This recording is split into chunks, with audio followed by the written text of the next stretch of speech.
Hi, this is Jim Starkweather, the publisher of KitMaker Network and ArmorAmmo.com, and welcome to another episode of Cracking the Box. Today we have for you a new kit from Tamiya. This is a new tool, the Valentine Mark II/4 British Infantry Tank Mark III. I like how they got all three different marks in there. I'm not quite sure how that works. I don't know the British nomenclature naming system that well, but yeah, that to me I thought was kind of funny when I first read the box. So this kit is 1/35th scale and comes with a couple of figures, three different marking options, one British, two Russian. Curiously enough, maybe this tank was kind of lend-leased more than, well, they didn't have lend-lease. Whatever the British program was to give tanks to their Russian allies or sell tanks to the Russian allies, however they did it. And then on the side you can see some of those marking options here. I'm not getting my preview because of the mode I'm in, so I'm just hoping that these are working right. I actually had already shot this video once, and to show how rusty I am, I forgot to hit start on the video. I was recording the audio though, so I have a nice audio of me basically doing the original unboxing for this. So we're going to do a quasi unboxing. This is not going to be quite the normal unboxing for me, because I've already taken all the plastic out of the wrappers. So when I open this, this is not how the kit comes. It normally comes packed away in nice little bags like this from Tamiya with little staples on them. Oh, and there's some grommets that I guess I can leave them in there, but yeah, those promise. All right, so what else do we need to know on this? The labeling says detailed static display model, of course, that's standard. The Valentine's compact form is accurately captured, faithfully depicts British Army desert, faithfully depicts cast metal and armor plate surface textures. Separate parts recreate British Army desert use side skirts. Assembly type tracks feature one-piece straight sections. So this has the track system much like their 48th scale vehicles, where there's large sections of straight track, and then there's the curved sections that go around the running gear. Excuse me, I'll put my glasses on. It also says up here in the blue, ready to assemble. Yeah, this is all just the standard thing. Okay, all right. So let's go ahead and crack her open. And we've got the different sprues here. I'm going to go ahead and just kind of count them out, and then I'll go over them. But we've got the main lower hull and turret, and we've got some of the detail pieces, the upper hull and side skirts, the running gear, which is in two sprues, so there's two of these. So, and then of course we have the decals, which is a very compact little decal sheet there. And yeah, let me go ahead and set these off, and then we'll take a look at them more closely. We also have the instruction sheets in the box and the background information sheet, which are in multiple languages. I think they're in Japanese, Chinese, English, German, and French, I want to say. And they have these nice little 3D line drawings as well, showing you the 2-pounder 40mm gun, the 7.92mm machine gun, the gun sight. The gun sight's a little thing on the top there. Now that's interesting. The gun sight is up here. So the commander stuck his head out and then somehow sighted through the gun? Maybe is that a periscope kind of setup? I don't know. Engine louvers, desert use side skirt, pistol port, muffler. I love how the muffler was way up here. Yeah, that's very interesting. Interesting design. And then we have the instruction sheets, which we'll just go through real quick. They show the lower hull going together, some of the upper hull pieces with these bands. I don't know if that's just little ports like to open up. Not sure what those were used for. The upper hull and lower hull going together, the running gear starting, and then more of that running gear going on, and the track going together. So there shows you all the different track pieces here and how they assemble. Interesting that they've adopted this for the 35th scale use. I mean, I guess it kind of makes sense. If they must like it, obviously they're doing it a lot more now. And then the whole tank pretty much going together with small detail pieces going on, like the mufflers, tools, then the side skirts going on, which are probably optional, and then the final detail bits and the turret going on. The figures here, the commander figure and probably the loader, gunner, actually the gunner, And then the two different marking options, the British Army Unit Unknown North Africa 1941 to 42, and then the Red Army Unit Unknown Southern Sector of Eastern Front 1942, and a Red Army Unit Unknown with no year dates or anything. So, all right, let's just kind of go through these sprues. There will be some photos after this, so if you want to get close-up detail photos, definitely take a look for those. Let me get back to my okay, we're going to do the lower hull part first. You can see, talking about that rivet detail and stuff, there is a lot of it on the hull, and they're fairly they're very bumpy. They're very bumpy, but there's also some on the top of the turret, and those look very nice detail wise. There's a texturing on the sides of the turrets, so I assume that's historically accurate.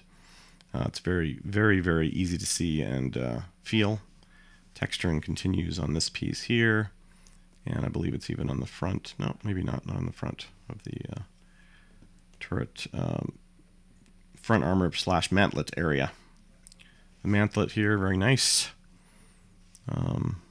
Yeah, overall looks really, really interesting from a just kind of Tamiya modeling. And this is something I noticed the first time I did this. The figures, interesting hand positions. I mean, they do show in the directions that go away, background information sheet. Away with you. When they show this gunner figure with just his hands down, and that's the way they're showing it here. But I swear those hands look too small. I don't know if you can see it, and I'll try to get a close up. But even looking at the image of the 3D artwork, the hands look larger than they do in plastic. So it's almost like they kind of molded the hands a little too small. I'd say the same thing maybe about this arm and hand up here. Now, the only caveat to that is obviously tankers were kind of smaller guys and stuff. So maybe these hands are more, say, 1/35th scale accurate, and we just haven't seen that much before now. And Tamiya's trying to do like a really, accurate for the tanker and so forth. But yeah, they looked different than, say, the average crew, tank crew proportional sizes are. So yeah, probably a figure sculptor would probably get a better gauge on that than I'm getting. Okay, so continuing on though, again, some nice detail here. Not so much on the top of the hull. There's not a lot of hull rivet detail. There is on this piece here, but again, it's fairly small compared to the what was shown on the other pieces. Again, with the fenders and side skirts, look solid. Not really a whole lot detail-wise to share on there.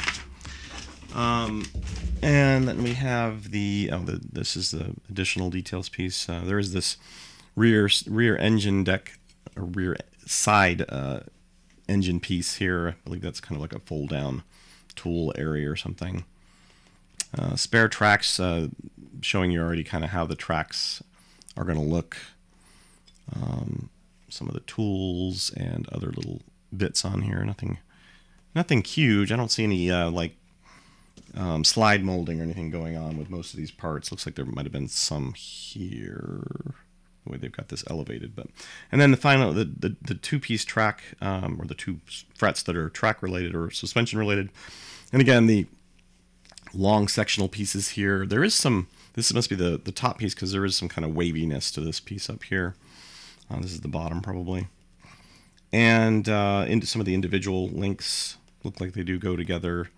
Probably showing a little more gap than, say, the straight pieces do. But I guess the straight pieces, once they're kind of, level with each other and interlocked and up, they are going to basically be flush together. So, I don't know, there is a little gap there that you could probably add some black wash or something to give kind of an illusion of separation. But yeah, some nice little spring pieces here that I think that they've been doing a lot more of those lately. And again, nice detail on these suspension bits and bolt detail. And the road wheels themselves look very, very substantial in terms of little micro details. So yeah, overall looks good. Let's go ahead and take a look at those photos, and then we'll come back and I'll conclude.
Hopefully I've got this box in the center. I'm not really sure.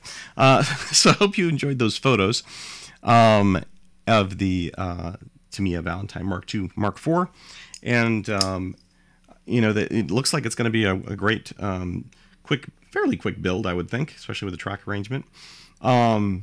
So this is something I've been kind of waiting for a 35th scale Tamiya kit to come in to maybe do one myself. And obviously this paint scheme is not very difficult. So maybe this would be a good first case test thing for me with my lackluster paint airbrushing skills probably at this point, being that I need a lot of practice and so forth. If you guys are interested in watching me build a kit, I could do it on maybe I'd try it on Twitch now that we have our internet set up, and I could maybe try this on a live Twitch feed. So let me know in the comments section if that's something you'd like to see me try to do. Either that, I could do like a time-lapse photo thing or something, but something like that. And I think, you know, this is one of those kits where you really just, you know, want to build it and see how it goes together. So that would be a good project, I think. And, well, what else? Let's thank Tamiya USA for sending us this sample. This one came in ahead of the Shizuoka show, so I think they're probably planning a couple more releases around that time period. So hopefully we'll see what is new with Tamiya at that point. I'm a little bit apologetic about this one taking so long to get out, because obviously I try to get these Tamiya kits out ASAP, but this one, for some reason, just wanted to sit here and gather a little bit of dust. But it should be out now, either not in hobby stores maybe, but maybe definitely on the online retailers, but US hobby stores maybe just getting them in, or in a few weeks we'll be getting this one in. So if you're looking for it, don't get discouraged. It'll be out there at some point. And please leave your comments, suggestions, questions below, and I'll stop saying I'll say instead. Thanks for watching. We will see you next time on Cracking the Box.